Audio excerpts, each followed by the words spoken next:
नमस्कार बंधुरा ঝর্ণা কিচেন সবাইকে স্বাগত। আশা করি সবাই ভালো আছেন। আজকে তৈরি করব ডিম আলুর কাবাব। আমরা প্রথমেই ডিমটা গ্রেট করে নিয়েছি। এখানে আমরা দুটি ডিম গ্রেট করে নিয়েছি আর এখানে আমরা বড় বড় সাইজের 4টে আলু গ্রেট করে নিয়েছি। আপনারা চাইলেও হাতেও ম্যাশ করে নিতে পারেন, যেন ভালোভাবে ম্যাশ করতে হবে, কোনো যেন দানা না থাকে। আর আমাদের লাগছে এখানে বড় বড় সাইজের দুটি পেঁয়াজ কুচি করে নিয়েছি। আমরা এভাবে কেটে নিয়েছি। কাবাবের জন্য পেঁয়াজটা এভাবে কেটে নেবেন। এভাবে আমরা এখানে 7 থেকে 8টি কাঁচা পাকা লঙ্কা এভাবে গোল গোল করে কেটে নিয়েছি। এখানে ধনেপাতা দিয়েছি, খুব ফ্রেশ এবং দেশি ধনেপাতা, এবং ধনেপাতাটা একটু বেশি দেওয়ার চেষ্টা করবেন। আমরা এখানে খুব সামান্য পরিমাণে মাত্র 2টি এলাচের মাঝের বিচিগুলো আমরা শিলপাটায় থেতে নিয়েছি, এবং এখানে 2টি কোয়া রসুন কুচি করে নিয়েছি, এবং ছোট একটি আদা এভাবে কুচি করে নিয়েছি। আধা চা চামচ পরিমাণের মতো আদা। আর এখানে লাগছে প্রয়োজন মতো লবণ, কালারের জন্য লঙ্কার গুঁড়ো এবং ধনিয়ার গুঁড়ো, হলুদ গুঁড়ো। আমরা এখানে নিয়েছি চাট মশলা। আর এখানে আমরা 3 চামচ পরিমাণের মতো ময়দা নিয়েছি। আমরা প্রথমে আলু এবং ডিমটা ভালোভাবে মিশিয়ে নিতে হবে।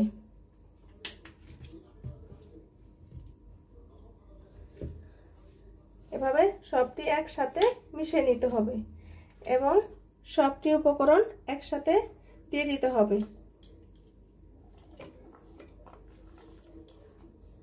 খুবই মজাদার একটি খাবার। আপনারা চাইলে এই খাবারটি ইফতারি হিসাবেও ব্যবহার করতে পারেন।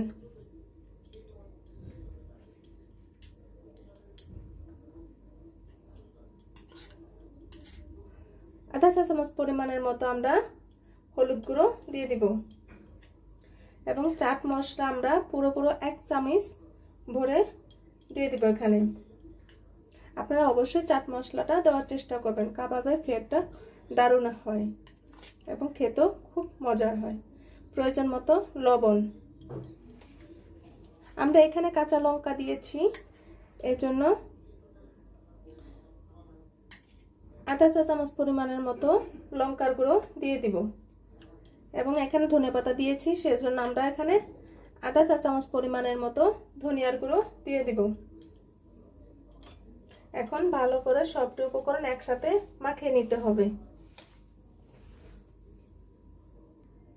আপনারা ফ্লেভারের জন্য এবং খাওয়ার মজার টেস্টের জন্য আর আধা চা চামচ পরিমাণের মতো চাট মশলা দিতে পারেন, কারণ আমরা এখানে 4টে আলু নিয়েছি, সেজন্য একটু মশলাটা একটু বেশি করে দিতে হবে। আমাদের মশলাটি মাখানো হয়ে গিয়েছে। প্লিজ বন্ধুরা একটি সাবস্ক্রাইব করে দিবেন এবং একটি লাইক করে দিবেন। আপনারা আমার পাশে থাকবেন। নতুন নতুন রেসিপি নিয়ে আপনাদের সাথে হাজির হব। ডিম আলুর কাবাবটি ছোট বড় সকলেরই পছন্দ হবে। আশা করি বিকালে নাস্তা হিসাবে খুবই পছন্দ হবে খাবারটি। আমরা এখন কাবাবটি তৈরি করার জন্য আমরা বড় একটি থালা নিয়ে নিয়েছি। আমরা ভালোভাবে হাতটা দিয়ে নিয়েছি। এখন আমরা গোল গোল করে আমরা এভাবে হাতে চেপে গোল গোল করে নিব। আপনারা অবশ্যই হাতে একটু সাদা তেল মেখে নেবেন। ঠিক এভাবে কাবাবটি তৈরি করে নেবেন হাতের সাহায্যে। আমরা এভাবে আপনার সুবিধার্থে আরেকটি বানিয়ে নিচ্ছি।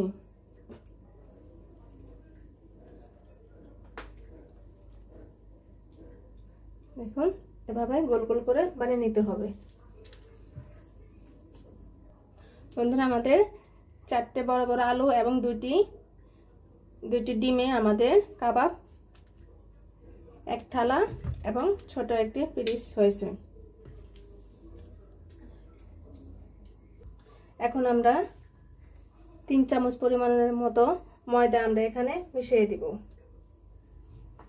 এখন কর্নফ্লাওয়ার আমরা এখানে 3 চামচের পরিমাণের মতো আমরা এখানে দিয়ে দিব, যাতে কাবাবটা মুচমুচে হয়।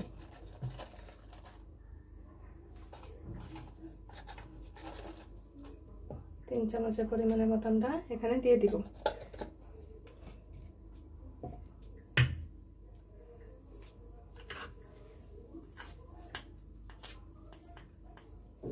খুব সামান্য পরিমাণের মতো লবণ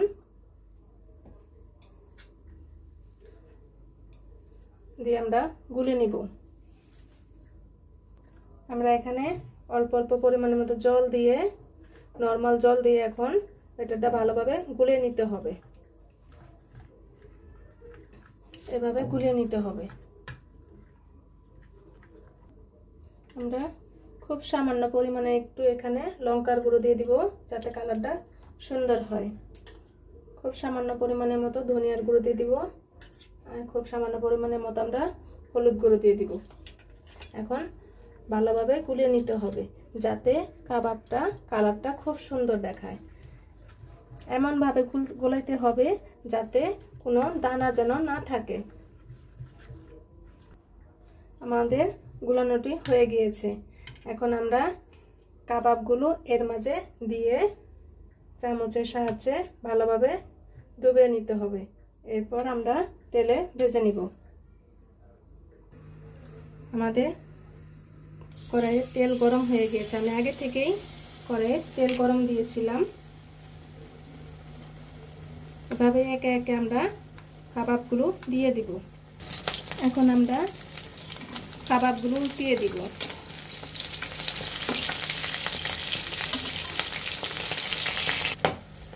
দেখুন বন্ধুরা, আমাদের কাবাবগুলি ব্রাউন কালার চলে আসছে।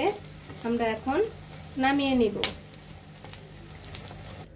বন্ধুরা, আমাদের ডিম আলুর কাবাবটি তৈরি হয়ে গেছে। দেখতে যেমন সুন্দর, খেতেও অনেক টেস্টি হয়েছে। আপনারা বিকালে নাস্তা হিসাবে এবং ইফতার হিসাবে ব্যবহার করতে পারেন। ভিডিওটি কেমন হলো অবশ্যই কমেন্টসে জানাবেন।